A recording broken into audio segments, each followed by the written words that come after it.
গ্রীষ্মের প্রচণ্ড দাবদাহে জীবন যখন বিপদাপন্ন সে প্রখর রোদে সাধারণ পথচারী থেকে শুরু করে বিভিন্ন যানবাহন চালক, শ্রমিক সহ পথ চলতিদের তৃষ্ণা নিবারণের জন্য সোমবার ত্রিপুরা প্রদেশ সোশ্যাল মিডিয়া টিমের উদ্যোগে আয়োজিত হয় ঠান্ডা পানীয় বিতরণ কর্মসূচি। এই দিনের এই কর্মসূচিতে খয়ারপুর বাজারে উপস্থিত ছিলেন এলাকার বিধায়ক রতন চক্রবর্তী।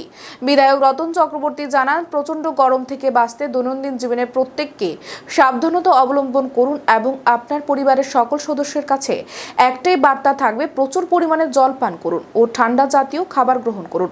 তৎসঙ্গে নিজেরা নিজেদের সাধ্যমতো বাড়িঘরে এবং চারিদিকের পরিবেশে গাছ লাগান। এই দিনের এই কর্মসূচিকে পথ চলতিরা সাধুবাদ জানান। মিডিয়া দপ্তরের উদ্যোগে সোশ্যাল মিডিয়া আজকে আমাদের পল্লীমঙ্গল স্কুলের সামনে এই প্রচণ্ড গরমে দাবদাহে মানুষকে একটু রাহাত দেওয়ার জন্য এখানে ঠান্ডা শরবত বিতরণ করার উদ্যোগ নেওয়া হয়েছে। আপনারা জানেন যে সারা দেশেই তীব্র দাবদাহ চলছে। এই অসহ্য গরমে মানুষ হাসপাস করছে।